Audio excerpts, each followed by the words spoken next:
All right, buckle up, because today we're diving into the electric future of New York City. Yeah, we're not just talking Teslas on the West Side Highway here. We're talking about how one company, Revel, is setting their sights on 1,000 EV charging stalls before anyone else in the city hits 100. It's honestly a really ambitious goal, to say the least. I mean, just to give you an idea, currently there are just over 6,000 public chargers in all of New York City. So we're talking about them potentially controlling a massive, massive chunk of the EV charging game if they can actually pull this off. Exactly. Now, for those of us who haven't been glued to every EV headline, remind me, how did Revel go from those, those mopeds you see zipping around to becoming a major player in this whole EV charging world? Yeah, it's actually a really interesting pivot. They basically realized very early on that the shift to electric vehicles, it's not just about the cars themselves. Right. It's all about the infrastructure that supports them. And they saw this gap, this huge gap that they were, I guess, uniquely positioned to fill because they already understood, how to navigate New York City. Yeah, the street smarts. Exactly. They had the street smarts. And not only that, but they already had the experience of building and scaling a whole transportation network. So they took that knowledge from the moped world and said, okay, now let's electrify the whole city. Exactly. That's a bold move. That's pretty impressive. Yeah. And, another driving force behind this whole thing is actually New York City itself. Because they have this really ambitious plan called the Green Rides Initiative. Okay, yeah. And this basically mandates that every single rideshare vehicle on the road, so your Ubers, Lyfts, taxis, the whole works, have to be fully electric by 2030. Wow. So that's a huge potential demand for charging. A massive potential explosion in demand. And of course, Revel is trying to build the network to support it. I mean, that's just good business sense, right? Capitalize on that kind of policy shift. But, and maybe this is just the cynic in me, isn't it notoriously difficult to just, build anything in New York City?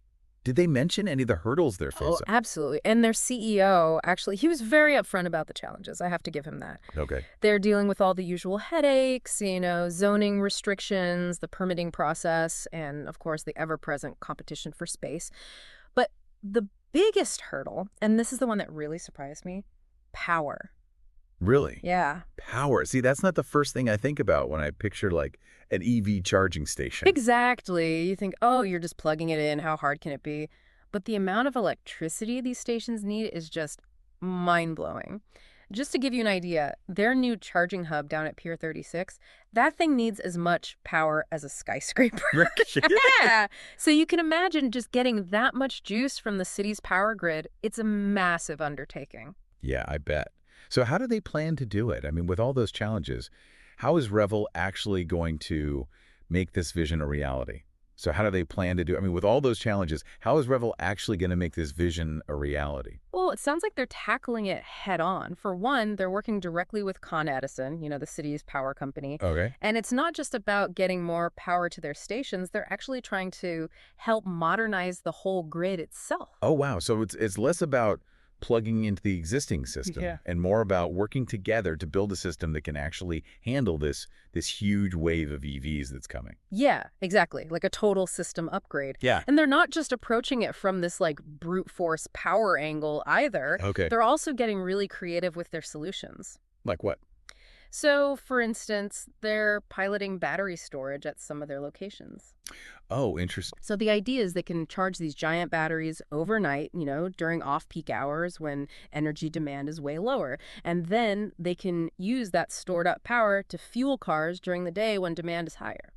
So smart. Kind of takes the pressure off the whole grid at the busiest times. Exactly. Now, what about those other hurdles you mentioned, like the zoning issues and the permits? Yeah. Because those seem like the kind of things that can get a project tied up for years in New York. Oh, absolutely. They're notorious for that, right? Bureaucratic nightmares. But Revel seems to be approaching it from, I don't know, maybe a little bit of that New York City hustle. Right. A mix of planning and hustle. Like, for example, they wanted to build one of these charging hubs in Brooklyn, but they ran into this problem where the zoning regulations, they just hadn't caught up with this whole EV charging station thing yet. So what did they do? Well, they actually worked with the city council to clarify the zoning laws. They presented all of this data, they talked about the environmental impact, and they basically helped the city modernize its own rules to accommodate this whole new wave of urban infrastructure. That's impressive. So it sounds like they're not just building charging stations. They're actually becoming advocates for change in the process. Yeah, absolutely. And another key part of their strategy, it seems like, is this big emphasis on community engagement. Okay. Like, they're not just trying to swoop in and plop down a charging station wherever they can. Right. They're actually having these conversations with the community, the residents, local businesses to figure out, like, what their needs are and how to make these stations actually fit into the fabric of the city.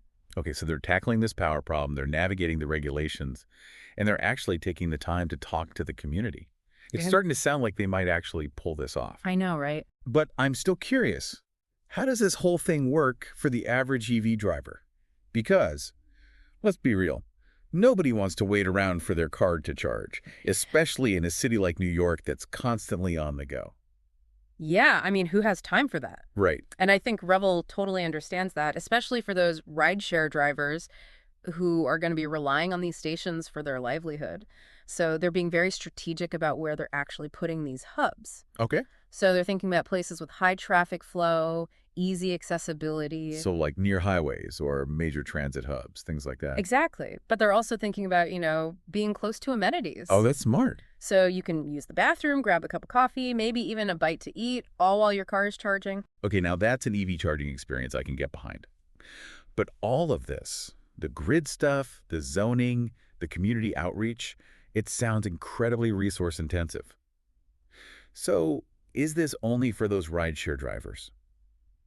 Or are everyday EV owners, like myself, a part of this plan? So are everyday EV owners like myself a part of Revel's grand vision? Yeah, absolutely. It's not like they're sectioning off like, this is for rideshare, this is for everyone else. They see the need to support the rideshare industry going electric, but they definitely want to create a network that works for everybody. So you could be an Uber driver pulling a double, or just like a regular person who needs to top off their battery. You're both going to be able to use Revel's network. Exactly. And the thing is, when you really look at what people need, whether you're a rideshare driver or just driving your own EV, there's a lot of overlap, right? Yeah, totally. Everybody wants fast charging, convenient locations. You don't want it to be a whole thing just to plug in your car. Yeah, nobody wants to feel like they're stuck waiting around forever. Exactly. It's got to be easy. It's got to be quick. Exactly. And Revel seems to get that. They're thinking about integrating like loyalty programs. Maybe you get discounts at certain places for charging there, That's smart. just making it a more seamless, enjoyable experience. So it's less about the chore of charging your car and more about, oh, this is actually kind of nice. Exactly. When you start to imagine it like that, a future New York with thousands of these charging stations, it's kind of mind-blowing, but it also doesn't feel impossible. Right. That's what's so exciting about what Revel's doing. Like, they're not just talking about it, they're actually out there making it happen. But even if they do hit that 1,000 charging stall goal, what's next? Like, does it stop in New York? Mhm. Or do they have bigger plans? What did their CEO say? Well, he actually hinted that what they're learning in New York, it could be a model for other cities. Oh, wow. So it's not just about, oh, we're going to plop down Revel stations all over the globe. It's more about taking those lessons, the community engagement, the working with the city, all of that, and applying it to different places. Because, yeah, every city's different. Exactly. But that need for charging, it's everywhere. That's true. It really does feel like we're on the edge of something big. Not just how we drive, but how these cities even function. 100%. Well, I've got to say, this has been a fascinating deep dive. Thanks for walking us through all of it. Yeah, of course. It's not every day you get to peek behind the curtain of a company trying to reinvent the wheel or, I guess, electrify it. And for everyone listening, whether you're already driving electric or just curious about it, we hope this deep dive has given you a little glimpse into the future of transportation. And who knows, maybe your city's next. Until next time, keep those wheels turning.